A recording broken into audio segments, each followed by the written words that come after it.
I think we've got about 150 online and 3 full rooms of people here. So we really do appreciate your support. And hopefully we'll find the next 90 minutes helpful, share some information about FOGO, learn from some people that have already been there, and an opportunity at the end to ask questions. So a little bit of housekeeping. If people online could please just keep your microphones muted so that the people in the room can hear the speakers.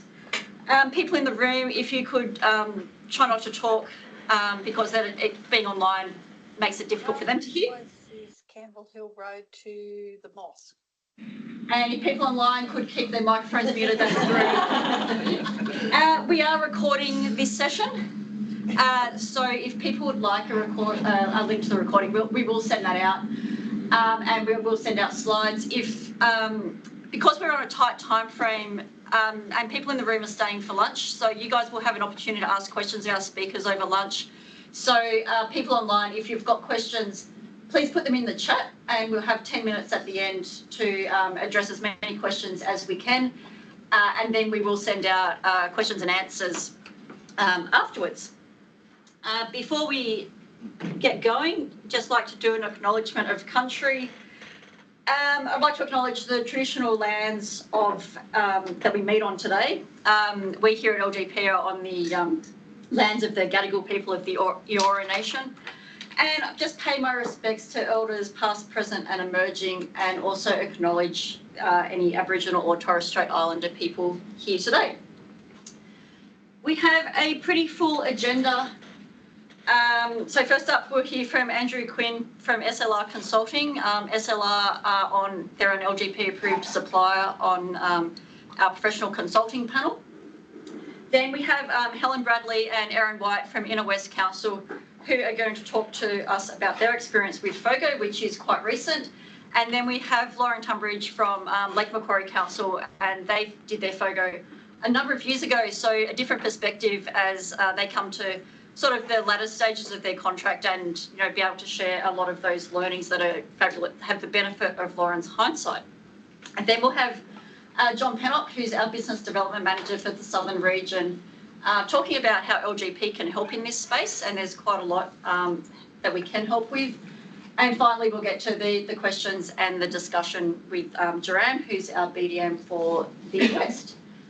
And without further ado, I will hand over to Andrew, who's going to talk about preparing for FOGO, landscape implementation, challenges and considerations. Thank you, Andrew. Thank you. Thank you very much for this opportunity. We're going to have a little stroll down the road to FOGO today and look at what some of the milestones might be next. So I'm just going to give you a bit of an overview of FOGO and the process to introduce FOGO. There are people in this room who know a lot more about FOGO than I do. I'm here with my colleague Chani, who is here to answer any more tricky questions as well. But first of all, we're going to look at what is FOGO. So I'm assuming that there's some people here who know quite a lot about FOGO, but others may not have heard of it or don't know what it is. So I'm going to assume that everyone knows nothing about it. So we're going to start from scratch. What is FOGO? Why are we here talking about FOGO? What's the big deal? And then starting our FOGO journey, some of the things that you might need to the types of services and service options that might be available, trials you might want to undertake to refine your system and discover some of the issues for yourself, community engagement strategy, what changes to your collection there might be, your normal waste collections, the destinations of materials, so can you send to an existing facility, should you build your own, what kinds of technology types there are available, some development and operational models, and then of course very importantly funding and markets for the product that FOGO produces. Next. So FOGO stands for Food Organics and Garden Organics. And now most councils already have a garden organics service, certainly in the cities. And this is a system where people place their food scraps into the garden organics bin. Some councils that don't have a garden organics service might want to be introducing an entirely new service that is FOGO from scratch, so a mixed food and garden organic service straight from scratch. Next. So why are we talking about FOGO? Well, because the National Waste Policy Action Plan aims to achieve an average resource recovery rate of 80% for all waste streams by 2030. And there are specific requirements for organics. The plan sets out to halve the amount of organic waste sent to landfill by 2030. That means that there will be rollout of FOGO collection services in metropolitan households and businesses by 2030, and there will be support for the development of infrastructure to process organic waste, including organic waste from curbside, so essentially FOGO. Next. And there are other reasons why FOGO is a good idea. It fits with existing services, so garden organic services. Already 38% of Australians have access to a FOGO service. Another 30% have access to garden organic services. So 77% of Australians already have access to an organics waste curbside collection service. Food is a major component of the garbage stream. It decomposes in landfill and produces greenhouse gases, so it's something we should be targeting. The composting process for processing FOGO is a very simple one. It produces a high-value product, and it's cheaper than some of the other alternative waste technologies. That's what AWT means. Things like mechanical and biological treatment, energy from waste, and anaerobic digestion. Next. So, starting your FOGO journey. You're in a council, you've been told we're going to have FOGO by 2030, what do? Well, the first thing I suggest you do is do some research. Look to see what other councils have done, what worked for them and what did not. Then consultation with your councillors particularly, but with your staff and contractors who might have to implement and manage a new FOGO service. And data analysis. So have a look at your waste streams, how much food is there that could be available in your garbage stream. And very importantly, engage with the community, surveys to condition them that this is a new system that might be coming, start the conversation and ask them, what do they think? What do they like? What have they heard about FOGO? What have they heard from in the media and from other councils? And this information then will help you down the track when it comes to setting up your engagement strategy. Next. So there are a couple of sensitive issues that have gone with FOGO, and there are people in this room who know much more about those than me. One of them is the option to have a fortnightly garbage service. So if you're diverting food from your garbage stream into your organic stream, and food makes up a significant proportion of that garbage stream, is there really any need to have a weekly garbage service anymore? And some councils have gone to a fortnightly garbage service. Now, We're going to go weekly because of nappies and incontinent pads. So the smell of those is still in the system. Inner West went weekly and they've had massive backlash. Yeah, I was going to say, I didn't say that in Environmentally, weekly is good, but yeah, nappies, once we solve the nappy problem, yeah.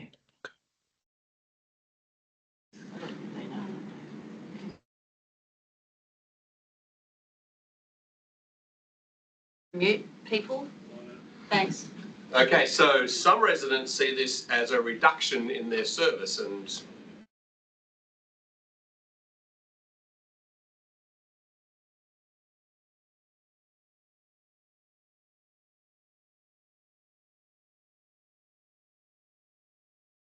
Sorry, you're muted. You're muted.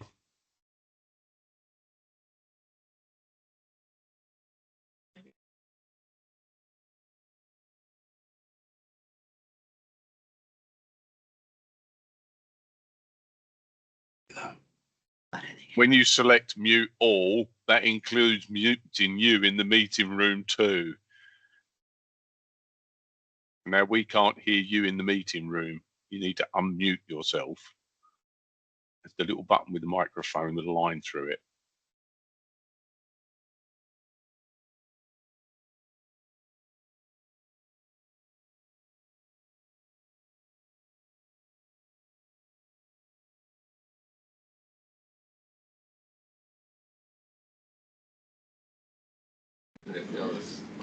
How about that? People online, can you hear the room now? Thumbs up, Josh? Sweet. yeah? Yep, we're good. Okay. All right, so there are other issues as well with FOGO. One of them is contamination. So people putting food into their garden organics bins, maybe they don't unpack it for a start, so you've got some plastics and other other packaging in there as well. Poor recovery, so the yuck factor is a real thing. People don't want to put food, they think that some food has to go into the garbage bin, even though it can go into the garden organics bin. We know that anything from 30 to 60% of the food in the garbage bin goes into the garden organics bin, which always leaves a little bit left in the garbage bin. And there's also the issue of how to deal with this in multi-unit dwellings, which don't always have a garden organic service. And there are the usual language barriers and other barriers that councils have to deal with when engaging with the community, especially with culturally and linguistically diverse communities. Next, please. So there are different kinds of services that you might be able to choose. So already councils offer collections for garden organics, FOGO, and some have food-only services as well, and they could be combinations of all these three. So some of the things you might think about when introducing a FOGO service is whether to put food into the existing organics bin or to establish a new combined FOGO service. Do you have a food-only service in multi-unit dwellings? Do you include commercial premises as well? Do you want to have weekly or fortnightly collections for garbage? And do you want to issue kitchen caddies and bio bags for food scraps to make it easier for people to manage in their kitchens? Next, please. So once you've decided on that kind of approach, one thing you might want to try is to run some small trials in small populations. And here you can test things like collection frequencies, bin capacities, whether you have food-only services for some households, the use of kitchen caddies and bio bags, what education material you might want to distribute and what might work, and those results can all be brought together with audit results and resident surveys to see what things worked and what didn't. And this will help you to refine the service options that you implement, and maybe you can discover some unexpected issues. Next. So community engagement, this is probably the most important part of the whole process. You should be allowing a very long lead time. Make sure that at the end of when the service is finally introduced, there are no surprises for anybody. Get the community used to the idea over a long period of time. Give them the opportunity to learn more and to satisfy any of their concerns about this kind of service. Address the hot button issues, and these will come out of the surveys that were conducted early on. What do people really worry about this kind of service? And provide full information. So what bins are going to be used, how often will the collection be, what actually counts as food, and how exactly will the whole thing work, so that by the time that the FOGO service is introduced, everybody knows everything there is to know about FOGO, and hopefully simple problems. Next. So there may be a need to change your collection services. If you have an existing garden organic service and all you're doing is getting food diverted into it, maybe there won't be so much of a change. But you might end up delivering to a different destination. So a processor that can actually process the food and garden organics mixed together. And you might want to change your garbage frequency. So if you have a weekly service, you might want to go to fortnightly, and that could mean a change in the contract. And if you have starting from scratch with a new combined FOGO service, you'll need a new contract for that. And if you want to introduce a food-only service in multi-unit dwellings, then you'll need a new contract for that as well. Next. So once you've collected the FOGO, where is it going to go? If you're in Sydney or even some other major centres, it's unlikely that you're going to develop your own facility. Siting is a problem. Sensitive receptors are always close. You also need to think about scale. Do you have enough to actually make a facility worthwhile, viable? And even if you were to build something outside of the city, the distances you might need to travel could make it less than viable. So most likely, if you're in a major centre or in Sydney, you're going to be sending it to an existing facility. Next. If you're in a regional area, however, It may be that the only option you have is to develop your own processing facility. And here there are a whole lot of other things you need to consider. So what kind of technology are you going to use? Site selection, you need something that's big enough, close to transport routes, but also not too close to sensitive receptors. You need to develop a business case. You need to get approvals, and this can take some time. And you need to look at what development, funding and operating models you want to employ. Next. So now we're going to look at a couple of technology options for processing FOGO. So generally speaking, when processing organics, there are two kinds. There's aerobic, which means in the presence of oxygen, and anaerobic, which means in the absence of oxygen. And one of the most common processing systems for green waste, at least, is open windrow composting. It's very cheap. It's a very mature technology. It's been used for a long time. It produces a high quality compost material, but it does require a large land area. It's quite a long process compared to some of the other options, and it might not be entirely suitable for food. So there are odour and leachate issues when you start processing food. So the EPA, at the moment at least, is unlikely to approve food processing for this kind of technology. Next. The other kind of aerobic processing is in vessel, and this is much more common for FOGO. Here you have a much higher level of control over the whole process. You can control temperature, moisture, the amount of air passing through. It requires a much smaller area to establish. It's much quicker than open windrow composting, and it also produces a high quality compost. Again, it's a very mature technology. These kinds of things are very common. It's more expensive. Obviously, you've got to build things. The emissions and impact is relatively low, and there are no regulatory barriers to establishing a facility like this. And there are lots of different kinds. Tunnels, which are these ones, bays, which are these ones, but there are also drums, silos, towers, covered, static, agitated and aerated. Next. So if we look at anaerobic digestion, there are two broad kinds here as well. Dry anaerobic digestion and wet anaerobic digestion. Now, dry anaerobic digestion can include garden organics. However, the cost is reasonably high compared to some of the others. You do need a small land area, so that's fine. And it produces a biogas, which can be converted to electricity or burned for other reasons, and a digestate. It's not quite as high quality as compost, but still a useful soil conditioner. It's proven, but not in Australia at the moment. And it's also less proven for FOGO. The emissions and impact are relatively low, and there are no regulatory barriers as to why a system like this can be established. Then we've got wet anaerobic digestion. Typically this is not used for garden organics, but you can put other things in there, so sewage, agricultural waste like manure, for example, industrial waste, pump out, and so on. There is a high cost and a small land area, and it again produces a biogas and a digestate. It is a proven technology, and the emissions and impact are relatively low. The EPA's position on this kind of technology, however, is not entirely known at the moment. Next. Okay, so now look at how you're going to, once you've decided what technology you are going to go with, how is it going to be required and managed?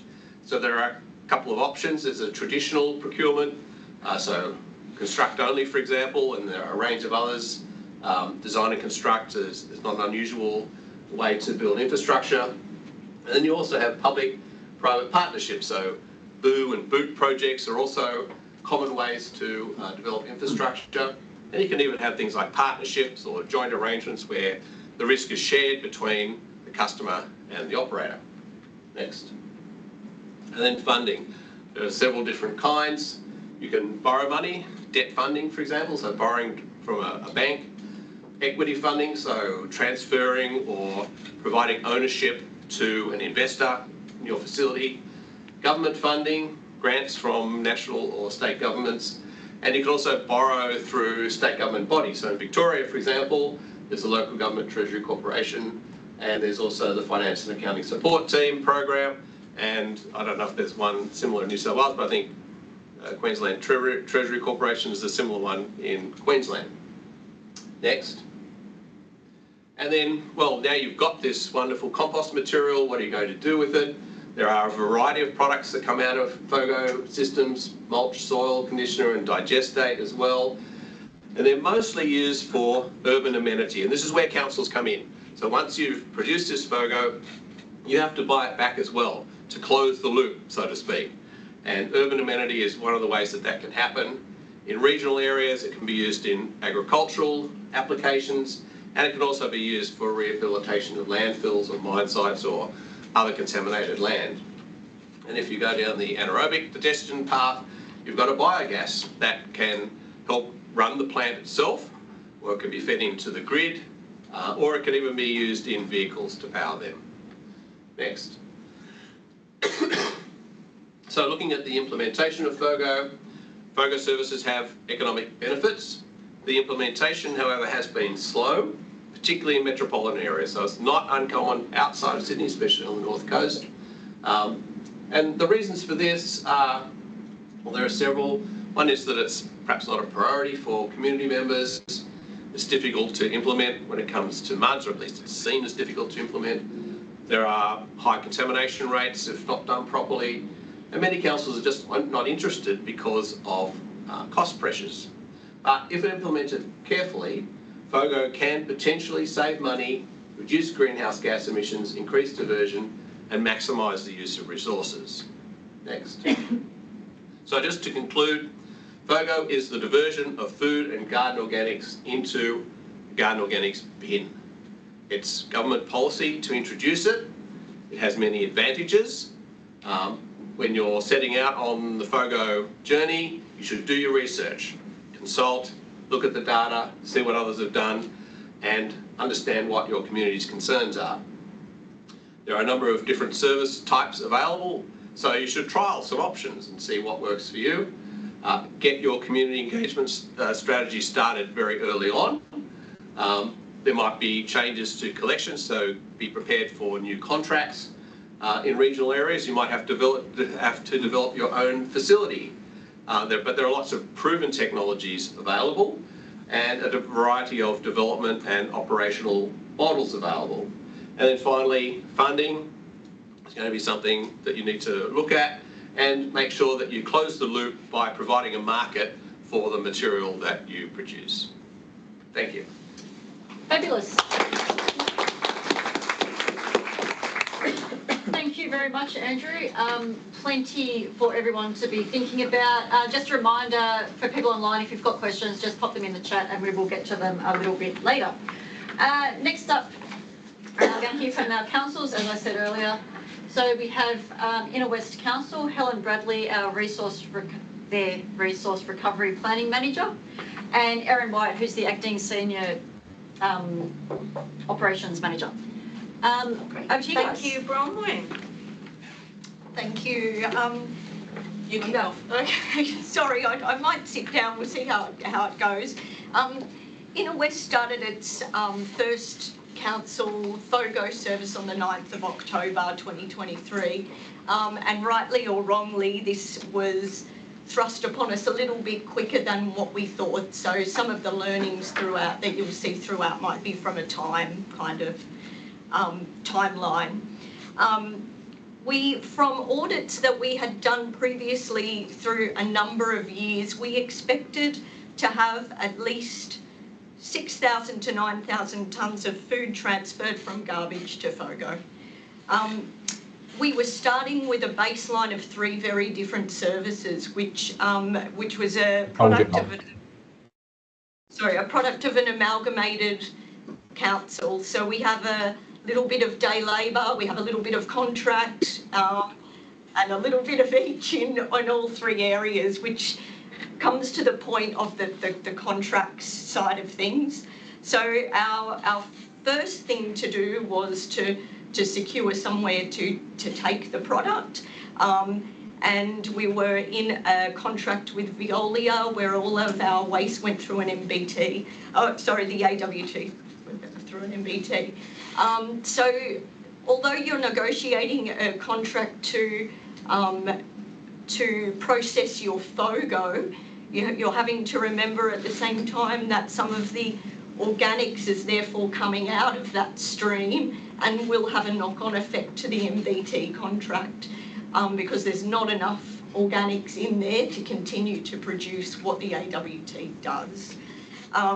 So there's a balance there, and I will say that building in clauses into that contract to constantly look at your organic content of the remainder of that residual stream is important to know where your tipping point is, where it's all then therefore landfilled, like the residual I'm talking about.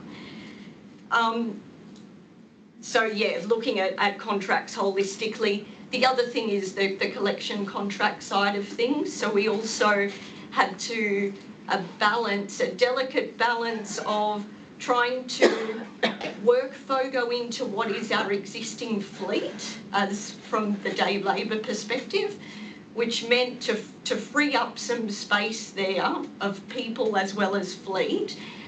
We decided to contract out the recycling services of one of the parts of the Inner West, which in line would take us into all recycling services would be contracted out throughout the Inner West. That freed up fleet and people to therefore be able to bring FOGO in-house and be able to not warrant as big a spend, if you like. The logistics of bringing, of doing it with day labour staff is that there are enterprise bargaining agreements that are already in place that have to be considered before rolling out FOGO. We had to look and work with the crews very, very closely in the lead up to FOGO going live to do with DARG and bin counts of what they're collecting to divide up new runs and make sure all of the staff were happy with that. Because of, as we started that process, we quickly discovered that we were going to do FOGO of an evening because we double shift at Inner West. So we quickly discovered it was best for us to do FOGO solely of an evening and garbage during the day. Keeping in mind we went to a fortnightly garbage service for single unit dwellings and stayed with a weekly garbage service for multi-units. The double shifting thing adds a different level of complexity because we did find that some of our initial contamination wasn't coming from residents, but in fact was coming from trucks not being emptied and cleaned properly before the next shift started.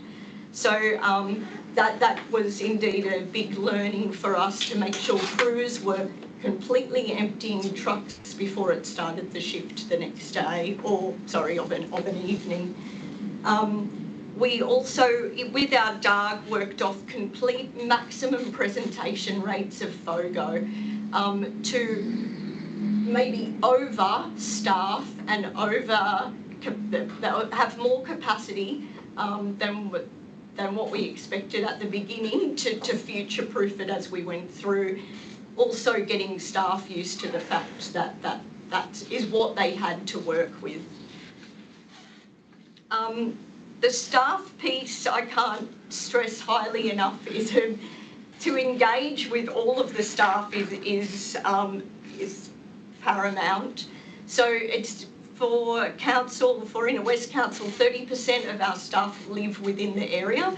Some of you may be higher or lower, but getting them on board to become a communication mouthpiece for you as well is really important.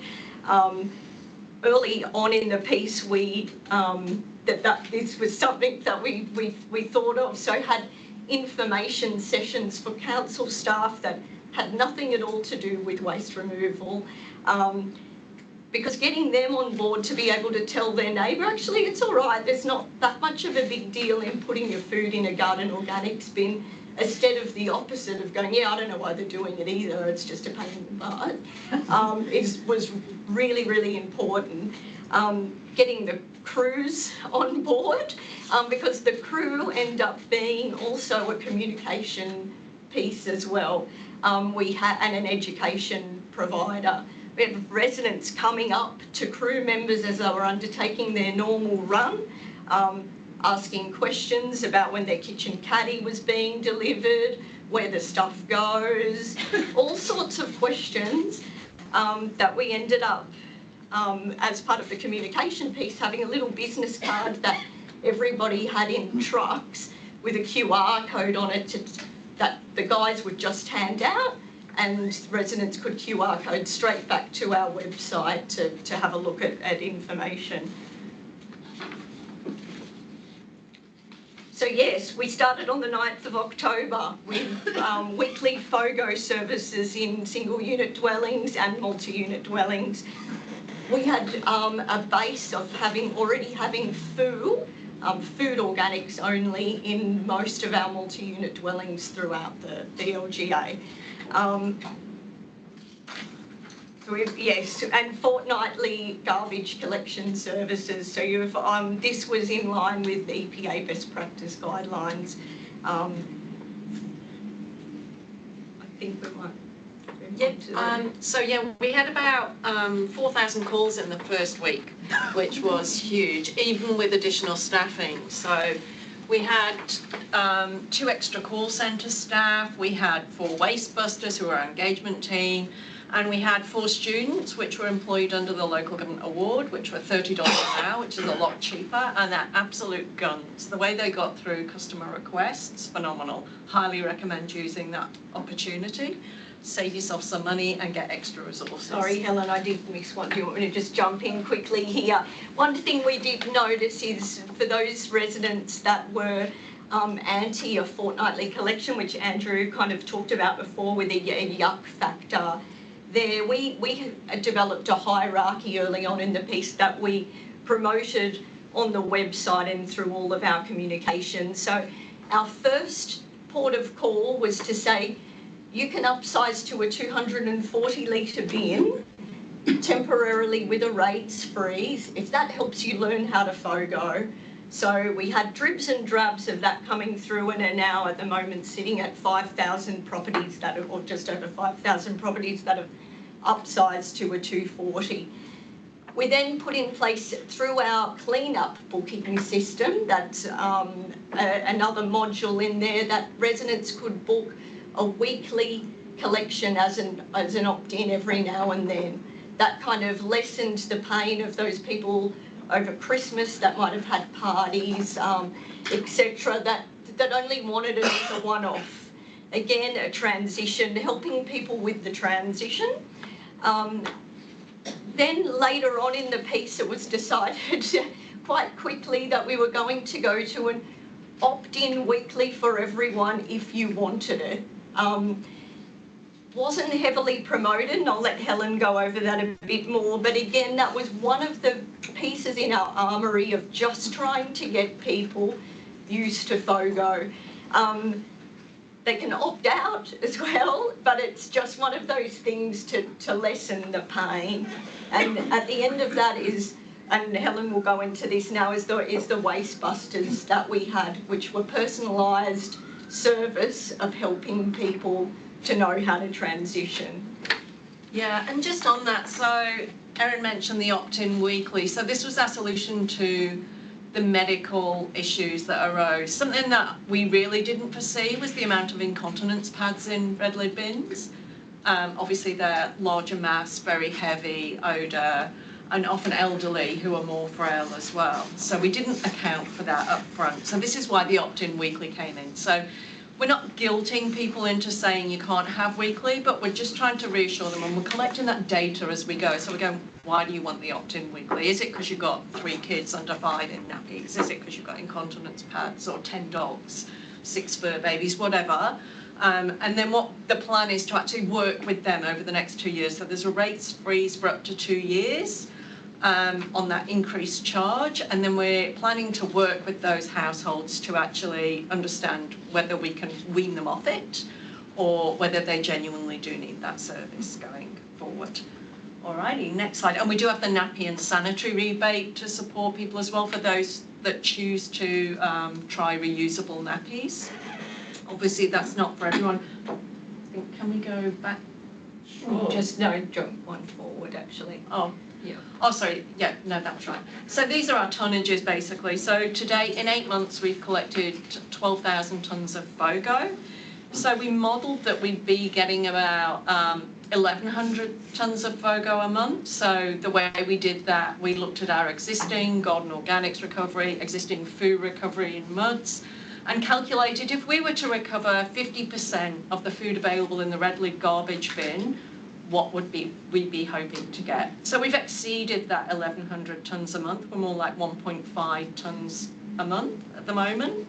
Obviously, we've got the seasonal challenges now with winter, with lower waste generation all round. So we're just watching our tonnages from week to week, day to day, month to month. And we obviously have to report on those monthly to council. So you can see in the tonnages, the green arrow back on the 9th of October where we introduced FOGO. We've got this very much a bringing together of, you know, garbage reducing and FOGO increasing quite significantly. So, and then we've got slight changes again when we introduce the opt-in weekly, but that could be seasonality as well. So we're watching all that data really closely. Next slide. Thank you. So our waste busters. So these are our face-to-face engagement officers. So we've got 4 of them within the team. And the whole purpose of this was face-to-face interactions are heaps easier. When we were getting those 4,000 calls a week, people could get quite emotional, upset, quite angry calls, whereas when you're dealing with somebody face-to-face, you can actually drill down, go into the values, work out, okay, which bit's upsetting and what can we do to help you. So we were attending 6 customer service stalls a week. So we had a roving customer service stands in aquatic centres, shopping centres, you name it. We're also offering audits for those people that struggling with, don't really know how to FOGO, tricky recycling, all those things. Give them tips on what they could do to reduce what's in their red bin through the audit and then tailored tips. We'd also got contamination management going throughout. So we've got both reactive and proactive. Reactive being that we reject any heavily contaminated bins that Erin's crews come across on their runs. So when they open the bin lid, put it on the back of the lifter or the one-arm lifter with the camera, we can see if it's really contaminated, it'll be rejected and stickered. Then those are reported to our waste busters who follow up with the household. And, you know, often it's something like people have accidentally put compostable coffee cups or something in the FOGO bin. So it's just an education piece, really. And then in May, we started bin tagging. So smiley face if you're doing really well on your FOGO and your recycling. But if people had contaminated their bins, we actually just put a postcard in the letterbox and asked them to contact us, and we follow up with those households. Because there's no point naming and shaming people, because we don't know that often people have got a lot of other things going on in their lives, and we don't want to make them feel bad and switch them off to FOGO. The whole aim of it is to actually be compassionate, understanding, and support people, living our values, of course. So yeah, we're aiming for 5,000 bins to be tagged. We've done about half of those already. So we've also had a community champions program running alongside FOGO, which commenced in October. So we had Adventure Kids Entertainment doing like really fun workshops with kids in all of our primary schools, in our early learning centres and in our libraries. Absolutely brilliant show. Used our kitchen caddy as part of the props. The aim of it was really to engage the kids and get them to go and talk to their families at home about FOGO, how easy it is. Let's use the caddy. So Charlie, the compost caddy, was the big star of the day. We also had Cornersmith. They did 3 workshops around meal planning, food prep, what to do with leftovers. because although we have got FOGO, the aim isn't to generate more food waste. At the same time, we want people to be thinking about food waste and reducing what's wasted. So they did 3 workshops. We had 6 social media reels. They were all focused on Fridge Check Friday. So look through your fridge on a Friday, look what you've got, use up, don't waste things, and as a last resort, make sure you're using your kitchen caddy in your kitchen, and here's how to easily use it. And then we've got Micklejohn starting Train the Trainer, basically. So we've got 50 community champions who are going to be doing a workshop in July. So this is about, we're now in the embedding phase. So we did the initial launch with programs raising awareness, and now we're kind of embedding FOGO and building it in and making people more comfortable with it and helping people. Yeah. So in terms of communications, we were late on this one because the whole project was brought forward, unfortunately. It was beyond our control, but we did do direct mail, so obviously letters, newsletters, postcards, yep, to all households. I won't dwell on this, you can look at them in the slides or contact us. So then we did social media and posters around neighbourhoods, in our service centres, in our aquatic centres, libraries. And that was all about being a FOGO hero and just trying to familiarise people with what they needed to do and trying to make it easy and friendly. Then we delivered the starter packs in September, so that included the kitchen vegetable bin, 40 compostable liners and a flyer on how to FOGO. So they went to all households. We re-stickered the garbage bin to make sure, thank you for not putting food in here, and the FOGO bin with the FOGO bin sticker. We also did paid advertising. So we did bus shelters, we did shopping centres. We did, for our cold community, we identified the top 10 languages with least English proficiency, not the top 10 languages, but the ones with the least ability to speak English. And we targeted them with direct comms on social media in their language. So there's no point us saying, if you don't speak English, click here. People don't understand that. So what we did was we translated that and targeted people who were looking at Facebook or Instagram in Greek, then they would get that message if they were in our LGA. Also the same with SBS On Demand. We know many communities might watch the news in their own language. So again, we geo-targeted and language-targeted ads to pop up in their language. So if you're Portuguese, watching the Portuguese news in the Inner West LGA, you would get the FOGO ad pop up in your language. And that was really effective. And, again, looking at that compassion element, we're not alienating people. Next slide. Compostable liners, we've gone through squillions of these. So we have them available for pickup in our customer service centres, libraries, the Inner West Sustainability Hub. If you haven't heard of it, go and visit it, it's awesome. And our mobile service stores.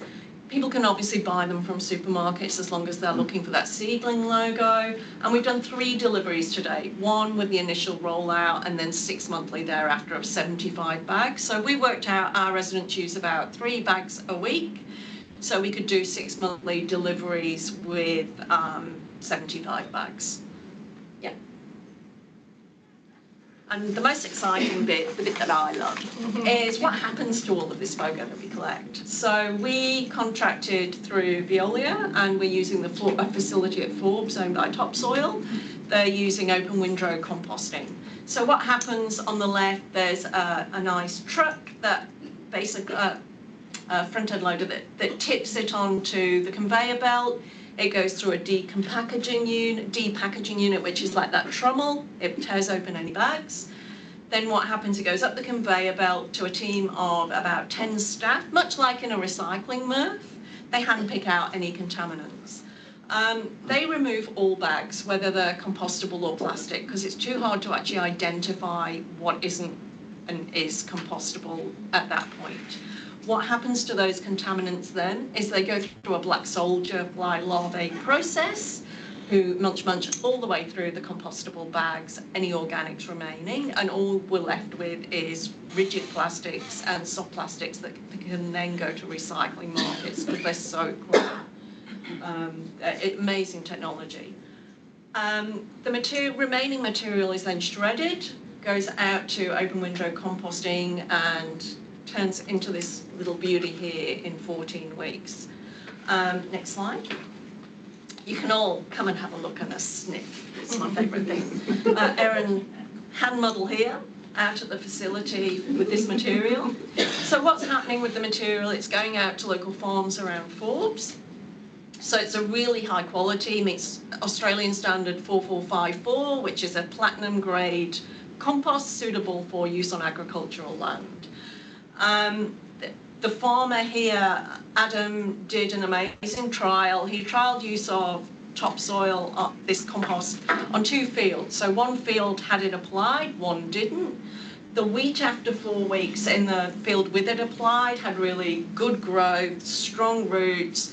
The water retention was really high in the soil, the nutrient level was high, whereas the field without it applied was still brown with the kind of, struggling little wheat plant dropped in there. Erin and I were just blown away. The really, difference was phenomenal. Yeah. So then this wheat then goes to Tip Top, which is again local in Forbes. We all eat Vegemite on toast, of course, being Australian, and then any scraps go back into the FOGO bin and go through the process all over again. So it's a really nice closed loop system. Next slide. So our main learnings really are, so model your waste, do use your audit data, do use New South Wales best practice information. They've got some amazing reports. RawTech did some reports for them, and it's based on all councils that were previously doing FOGO, so it's evidence-based. Have contingencies. One size doesn't fit all. We all know that. Plan for the unexpected. Be able to pivot, flip, design new parts to add to the service if needed. Engage your staff and councillors. So as Erin explained, we trained all of our staff at council, indoor, outdoor.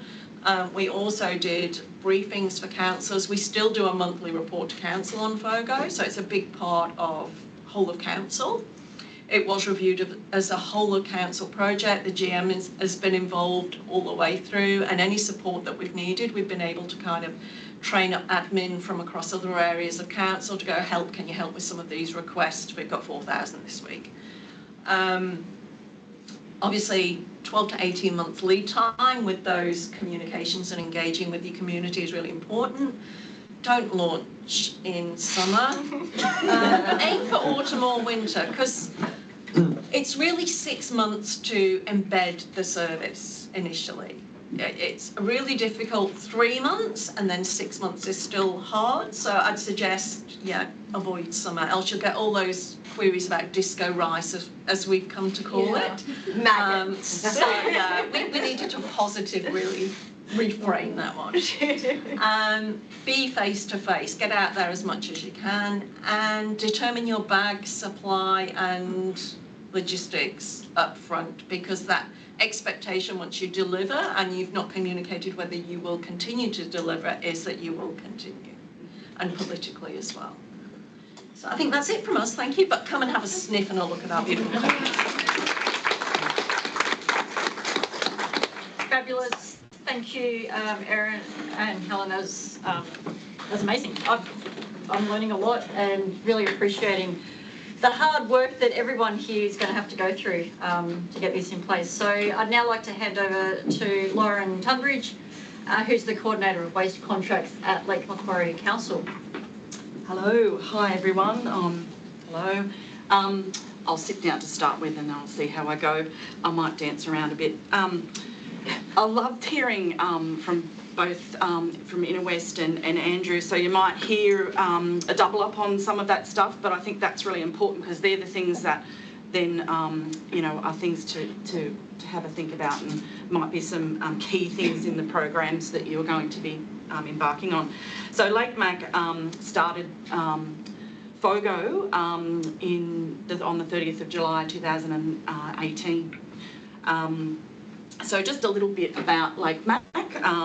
We're situated just north of the Central Coast, bordering Cessnock and Newcastle councils, and we have a population of 217,000 and 86,000 households. So geographically, a large area to cover with a lovely lake, beautiful lake in the middle.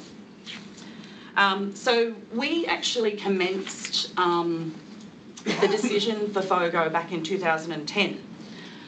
So this was brought about by having a good waste strategy, a really progressive council, a lot of buy-in from the councillors, limited landfill capacity, which everyone can probably understand, and a long-term financial sustainability focus.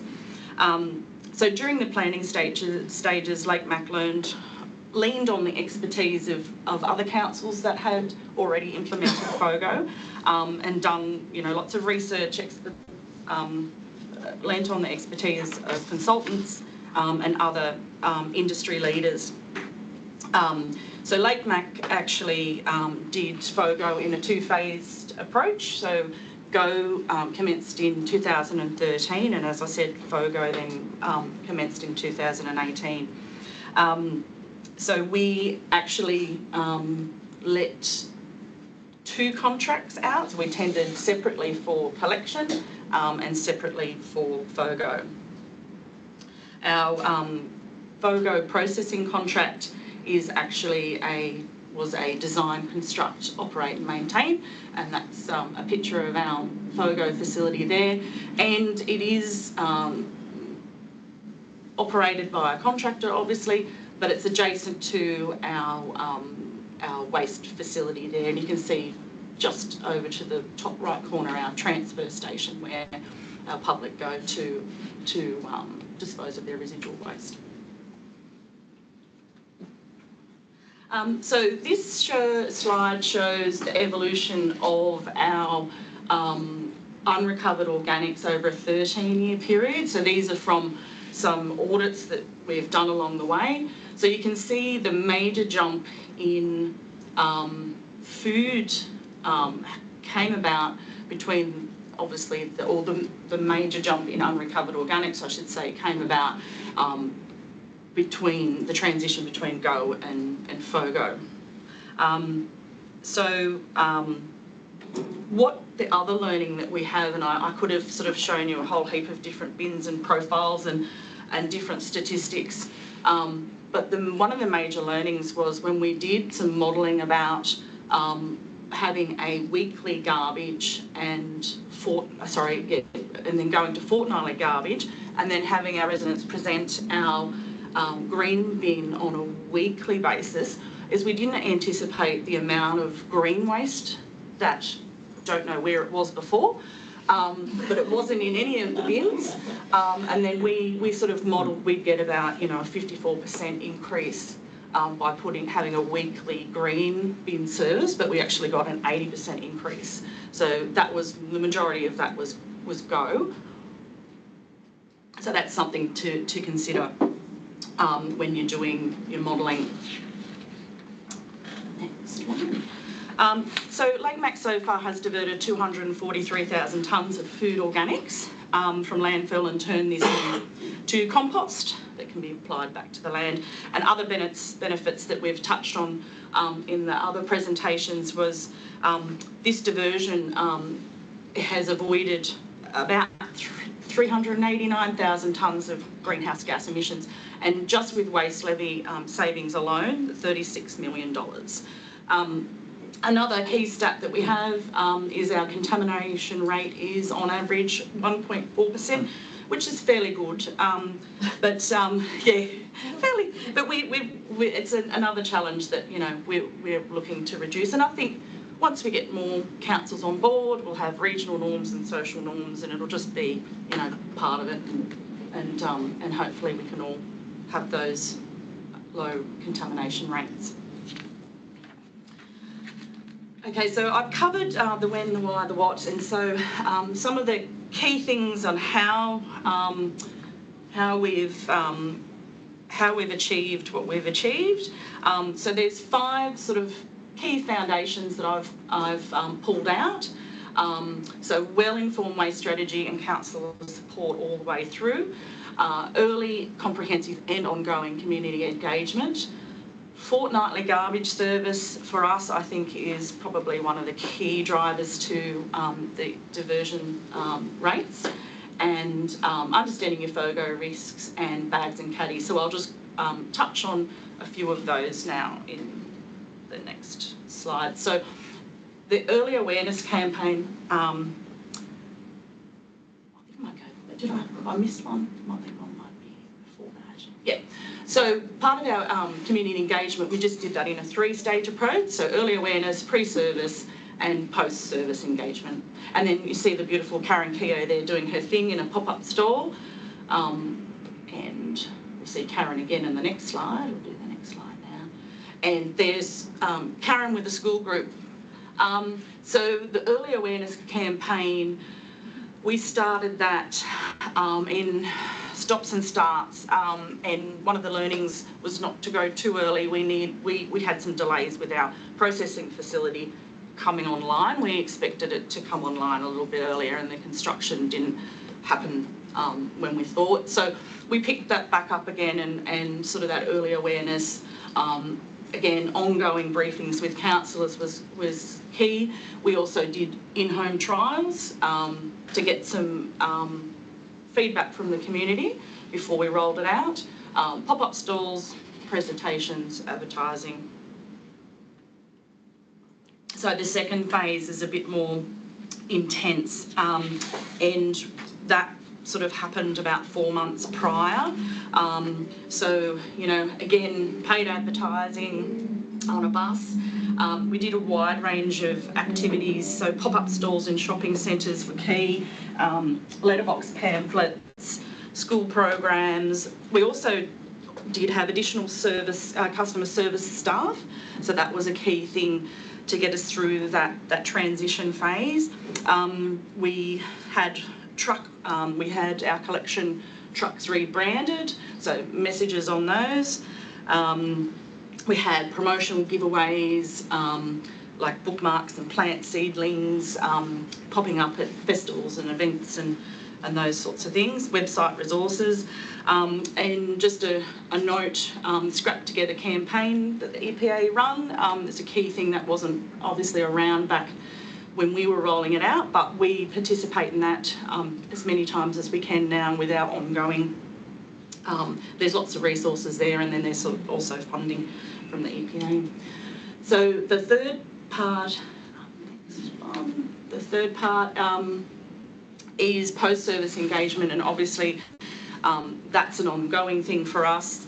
You can see we've rebranded again our trucks just recently. So that's the second livery design for FOGO, and we've used EPA's campaign for that. And that's a good looking side loader. I really quite like that. We've got another design on the other, so there's half the fleet have that one. Yes, positive reinforcement is really good once you get a little bit further down the track to say, hey, look, this is how much you've diverted, well done.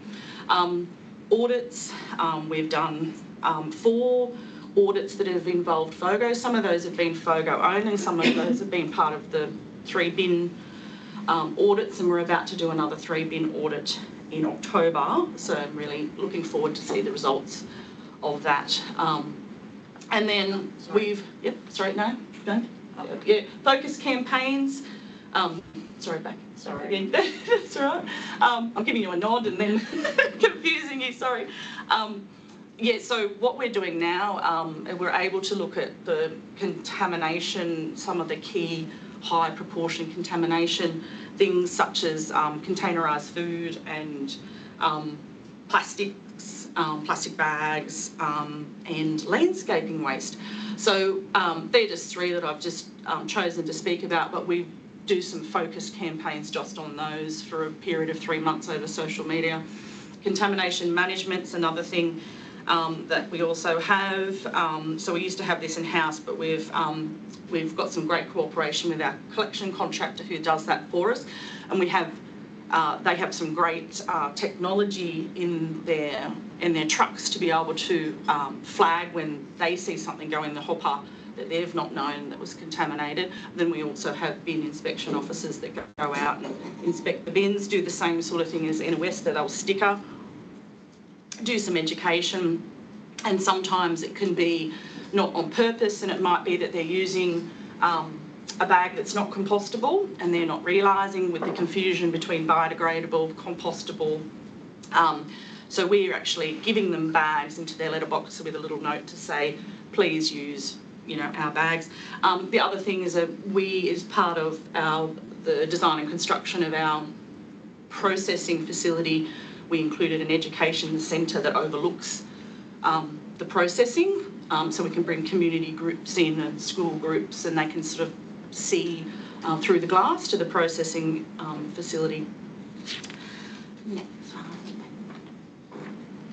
one. So again, perhaps one of the most important components to our diversion rate success is fortnightly garbage, but obviously regional council, as you expect, a high profile, we have our profile as a high proportion of single unit dwellings.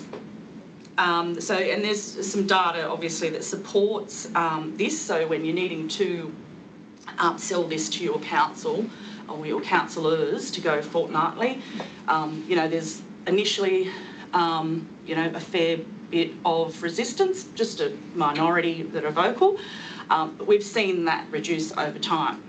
We get some spikes with that, and with the new council coming on board in September, we'll do another sort of briefing and get them on board with the importance and showing them the, you know, the financial savings that you have.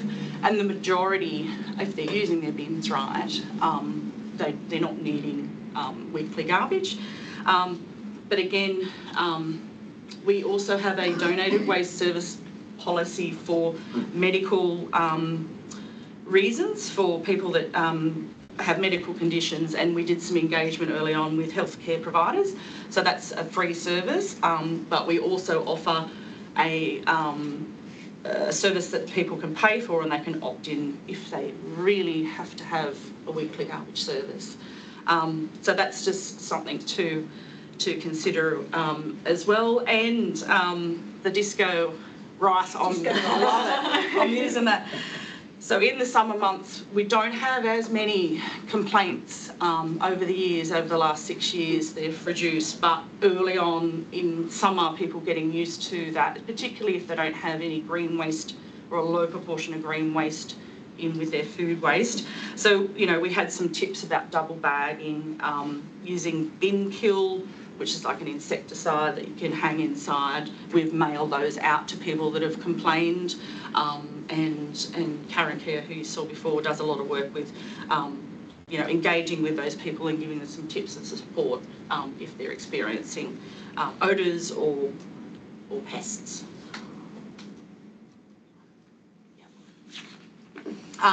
So just quickly from a procurement side, we had a look at those unique FOGO contract risks, contamination.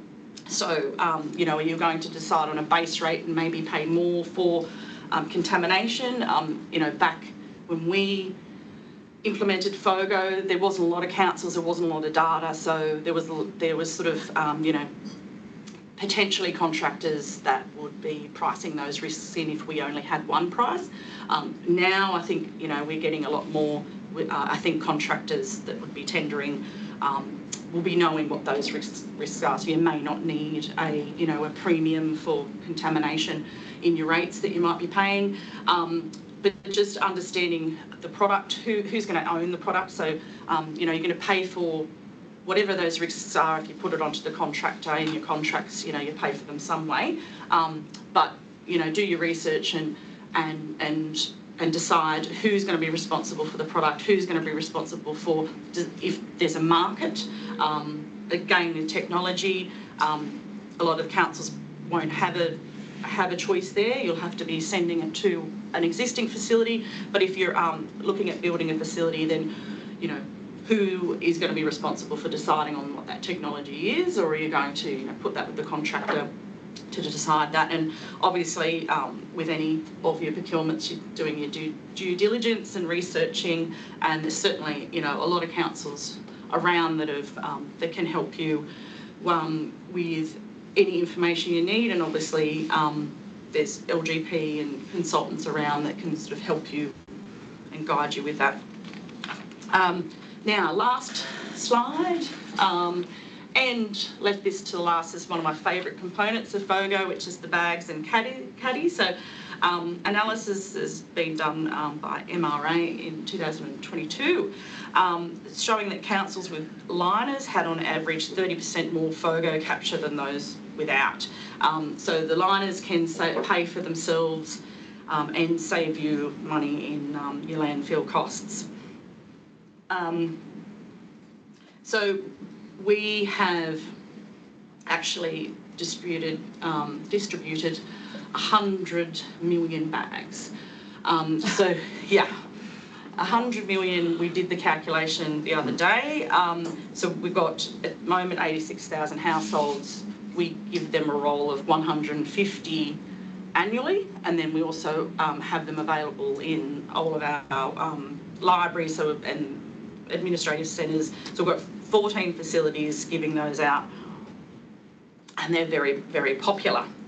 So we've actually had some of our other facilities that aren't giving the bags out wanting to be a distribution point to have that foot traffic. That's how much we love them. But we also really want our residents to only use our bags, because what we're finding at the processing facility, it's really hard for them to determine what is compostable, what's biodegradable, what's plastic. So they're a distinctive colour, and they're really easy to spot. So that's why we're really pushing those bags out there.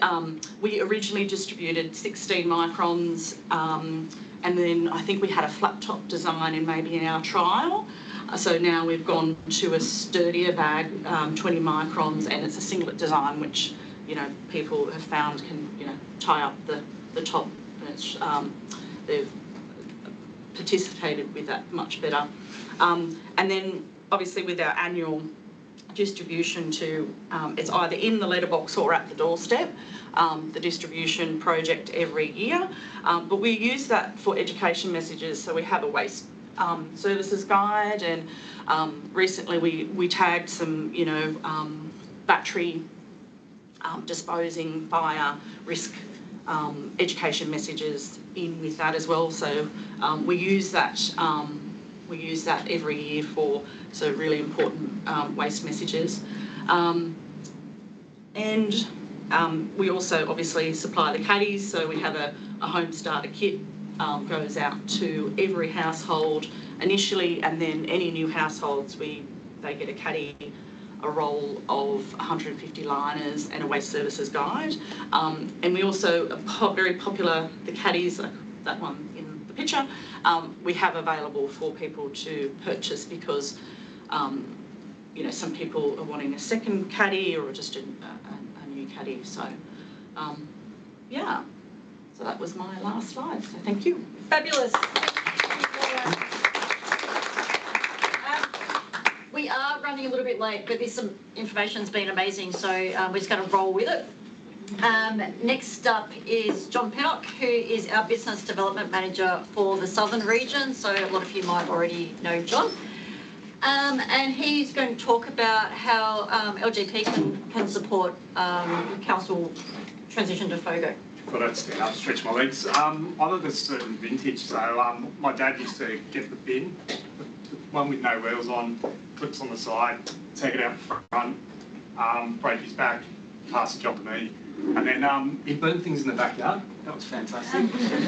Then the wheelie bin came, and I remember being on my P's rushing to work, my first job, and I reversed over that. Didn't break the bin. Dad had to lift the bin up, so back wheels spun a bit. I was excited. And this morning I did my breakfast. I got my breakfast. I've got a habit of having the same thing over and over again. Got my apple, got my banana, had my little caddy, picked it up, just put it on the side, chopped up my food, open the lid, put it in, put that down on the other two bins, get one for recycling, one for waste, job done. It's easy, simple. So I thought I'd just start with that little line. So I'm here to talk about how LGP can help. As I said, I'm John Bennett, Business Development Manager for the Southern Region. The working title was How LGP Can Help. We can. But we thought we'd go with Pathways, Your Council's FOGO Journey, which has tied in with our speakers before. So over the next 10 minutes, I'll just go through the 4 areas here. So how LGP can help, consulting and sustainable choice. Got some exciting developments in that space. Contract options and links and who to contact, because it's important to have the follow-up information. At the start, I know that there is not that many procurement people in this room and other departments. Please get to know your procurement people. They're the key holders. Ask in your council who understands and knows how to access LGP. So get to know everyone in the business. So in terms of... Sorry, we're having an issue. Slide 3. No, it's just gone black. Apologies, everyone. It's not an online event without an issue. My experience. Yep, hang on, sorry.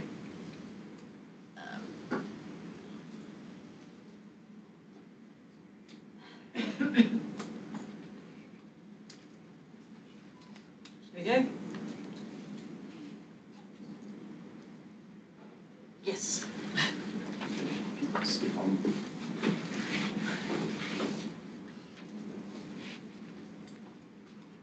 That one? That's the right one. So which divisions and contracts from LGP can assist? The screen's pretty busy, but I'll touch on the first 2 orange arrows before covering the last 3 and a little bit of a story. Okay, you're about to start your FOGO journey.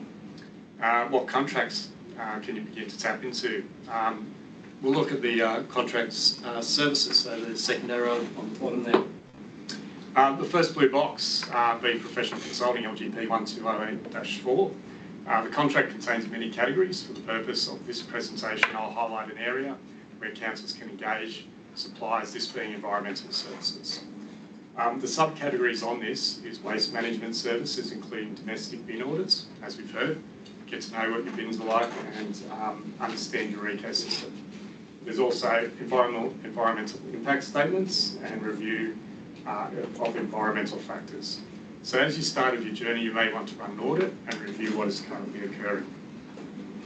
Our next one over there is LGP 320, so legal services. Legal advice may be sought in the planning phase. Councils may seek advice on environmental issues, procurement and contract structure. All these can be sourced by this contract. Our third one is on that line is the LGP 218, internal audits. Internal audits can be conducted prior, during and implementation. FOGO, I'm part of Ramwick, and FOGO is certainly a long journey. It doesn't just stop when you roll it out. Managing consulting services are often sought following an internal audit to provide specific advice that will assist council to implement and audit recommendations, reduce inherent risks and improve processes and outcomes generally. I'll just leave the energy services one for a little bit. Slide, thanks. So as I said, we have 3 divisions that will mainly have touch points, consulting, sustainable choice and the business development team through the contracts. So for the 2 key divisions here that provide services to councils are LGP Consulting and Sustainable Choice. The Sustainable Choice division sits within the consulting area. We've got some exciting news about that division, so keep an eye out on communication that comes out from LGP. There's a little hint on brand change to that, and that'll bring in some exciting things behind that. So LGP Consulting is a well-established footprint through their work with councils in general. They've completed specific FOGO work with Mid-Coast and Kima councils. There's Kima's here today, so thank you, and online apparently. In the context FOGO, the divisions, the consulting team can help reduce load and risk.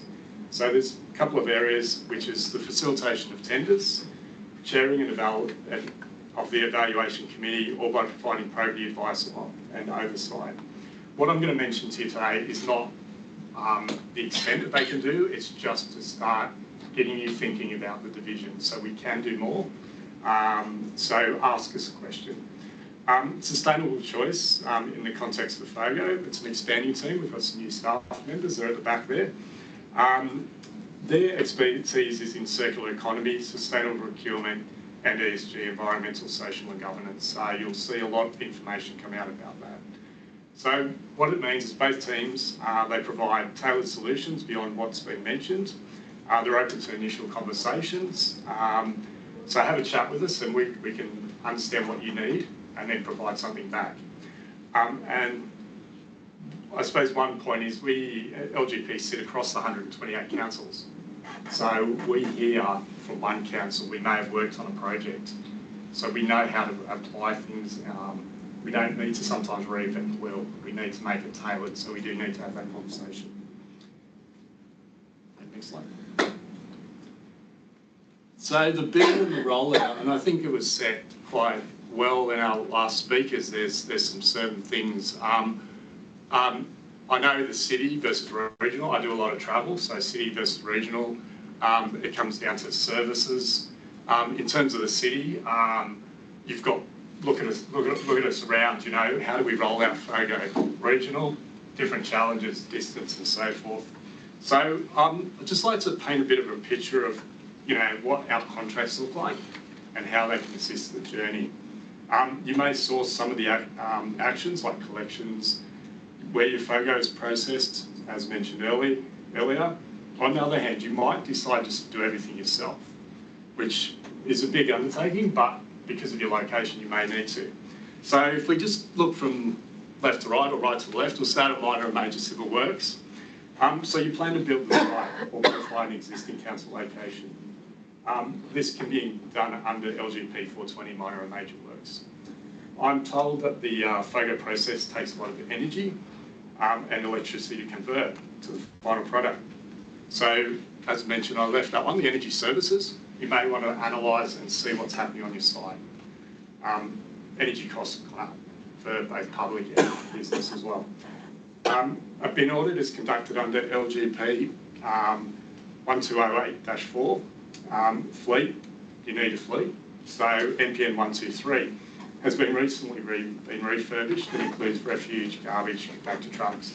Obviously on there's electric vehicle manufacturers as well as the traditional suppliers. The list is extensive. And I know with COVID, there's a lot of councils didn't get the chance to upgrade their fleets. So if you're going to look into it, it's probably a good opportunity. So you need some equipment for the processing. LGP 419 provides earth moving, material handling, and there's more involved in that. Bins, of course you're going to need bins. There's bins and caddy liners and so forth. Big rollout, big challenge. And you may not have the smaller, you might have the green bins. If you need the green bins, you can get the green bins or you can get the smaller caddies as well.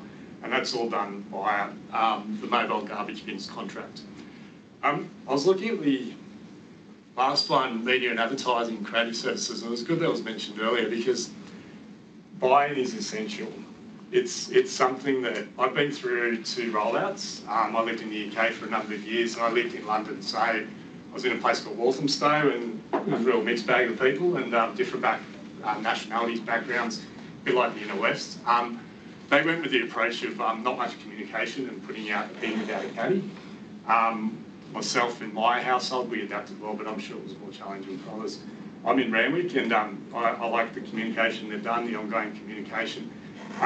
They do give us liners, which I think is a good thing because I think it encourages people to do it. Who knows, down the track, they may just pick the people the bin and they wash it out themselves down the track and we all get used to the system. But for now, I think it helps, the caddy liners definitely help with the uptake and they eliminate, calls it the disco, Disco rice. Disco rice. Might prevent My colleague Rachel, I can't coin that one. So yeah, so that's LGP contracts. It's not extensive. We've got about 30, 33, 34 contracts.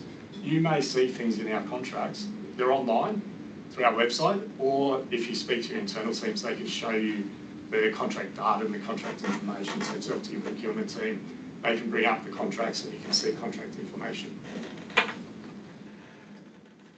In terms of LGP, just giving you a couple of links to the divisions. You'll see a name change coming up for the consulting team.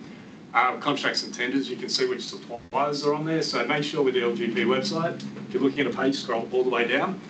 And the user guides. The user guides are for those who are processing and for buyers, basically. But I think even if you're not a buyer, it's good to understand how the process works with LGP. We put tips and hints. So please refer to the user guides and how do I get a quote. We talk about, as part of LGP, a lot of internal considerations that you need to be considering when buying in general. So that's LGP's role. You know, we provide the contracts, but we have a conscious mind and we make sure we are saying, look here, procurement policy, have a look at this and move forward. So I know I'm in the way before lunch. I think I've got one more. This is the BDM team. We're all in the room today. We're all going to be out there. So yeah, thank you very much. And I'll hand over to Joanne for questions.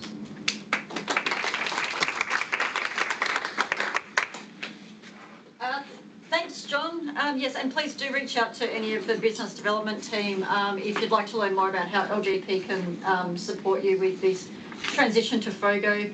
I'm going to hand over to Jerome to run questions. And apologies, I do know that the camera for the room has died on us quite a while ago, but what do you do? Thanks, Bronwyn. Thanks for your questions online, everyone. I'll try to get through as many as we can. In the event that I can't, and anyway, I'll put them all into a one-pager Q&A that we can send out at the end after today as well. But having a look at our questions, for Inner West, Helen and Erin, when you say evening, what time period are we looking at for the FOGO collections? Oh yeah, so we start our shift at 4:30 p.m. And it can run through as late as 1 a.m. But we normally find that we're finished, done and dusted by, let's say, 10 p.m. most evenings. Awesome, thank you. And do residents pay for the opt-in weekly red bin? Sorry. There's a council resolution that basically says at the moment for a period of up to 2 years from February, that's just gone, residents have got that freeze on the rates to let them adjust to FOGO, and we're developing a plan to address that and how we wean people off or charge them more. Awesome, thank you. And were there called resources funded by the EPA, and could they be shared with other councils if they don't have their own translation services available?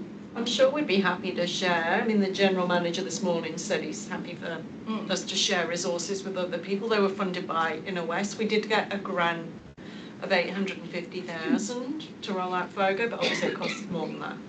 Right, no problems, thank you. Well, we can grab those details off you there later as well. And did Inner West consider encouraging residents not to use a liner in the caddy and just to put the food in loose? Well, we did do research with our food only in apartments and found, like that research that Mike Ritchie did, 30% said they would drop out if we didn't supply bags ongoing. And at the moment, with all the issues with, you know, the hoo-ha in the media, then we provided bags to date. But we do say to people informally, we'd love you to not use bags, you can wash your container, you know, go nude basically, but yeah. And the final one there was, would you be okay to share your staffing structure and resources that support and provided waste education and support? Yeah, sure. And we can also, you know, how many staff we've got to how many calls. We've monitored the number of calls, number of requests we've got every day since we started the service. Yeah, great, no problems. Well, I'll get John to reach out to you. We can grab that and then put it together. Exciting. Thank you. And for Lauren at Lake Macquarie, curiosity if the myriad of retirement villages in Lake Macquarie have FOGO or if they're classed under commercial service arrangements. Oh, wow, great question. Yes, I would have to talk to one of my colleagues that sort of is more facing those customers. but I do believe they do. I think they have the option, and yes, we do.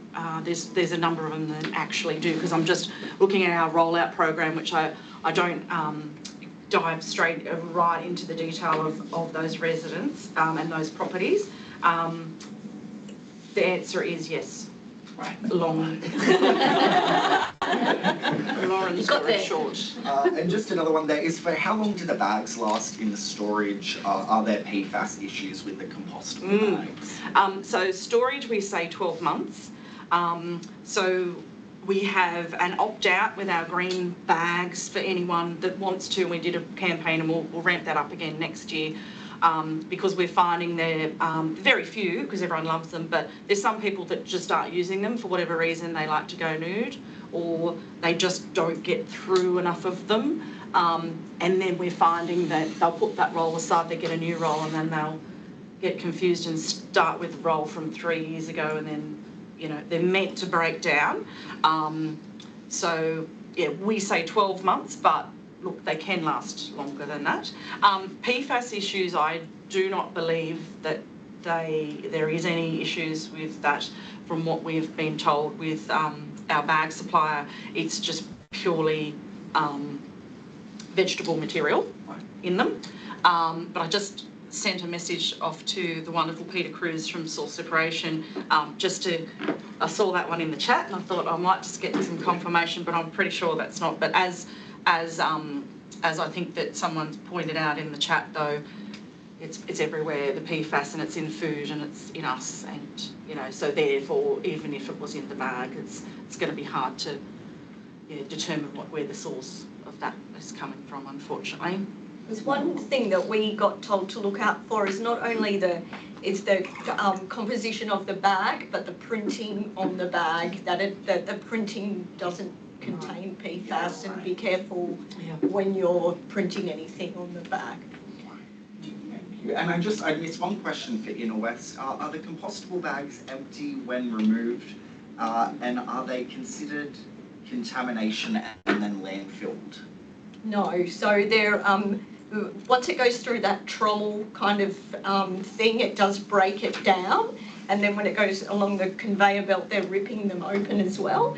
It's not considered contamination because it goes into the black soldier fly process. It's the plastic that comes out at the end, not the compostable bags that are eaten, that are considered contamination. Great, thank you. And we've only got 2 to 6% contamination in our FOGO stream, which is really low. Not as low as Lake Macquarie's. Work in progress. And I just had one final question there, which was, how will the upcoming EPA mandates affect regional councils that have limited options for FOGO disposal? So in this instance, councils having to send FOGO 100 kilometres north. It seems that there's not enough facilities to accommodate regional councils and the management of FOGO. Do you have any comments on that, Andrew? No, Charlie, any thoughts on Regional areas. Yeah, I think, we've looked at regional areas, and the business case, unfortunately, sometimes just doesn't stack up. And so, you know, they've had to try and group together regional councils to try and come up with a solution. But yeah, it's challenging just given the transport logistics. Yeah, so currently probably joint procurement looking for regional councils currently at the moment as it stands. And bulking points, transfer stations. Right. Would be a really good option. That's what we do, because we truck out to Forbes. Yeah. Awesome. Yeah, and I'm aware that there's a project on with the Riverina, so right down southwest. They're in the process of doing things. They got together to get the FOGO going. So if you ask around to your other councils and reach out to your network, you'll probably find out there's councils that are partway through the process. So it's worth having a chat. All right, councils on the north coast. So Coffs Harbour takes FOGO from Nambucca and Belgian, and Port Macquarie Hastings takes FOGO from Kempsey as well. Excellent. Thanks so much. Well, I'll hand back over to Bronwyn, and I'll get those typed up and printed out as well. Fabulous, thank you, Jerome. And just a note to everyone, we are going to set up a dedicated space on our online forum, which is on our website, so that we can continue this fabulous networking and connecting and sharing information all in one spot. So we'll get that set up and send out a link sometime very soon.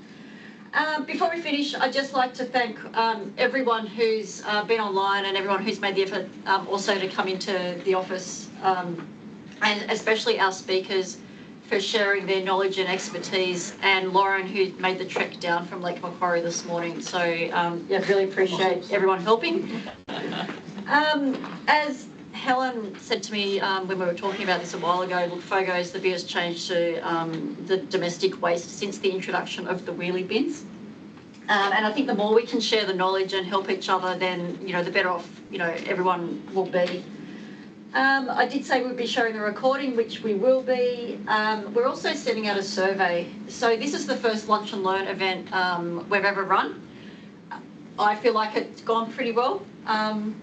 And we are very keen to hear what your experiences are.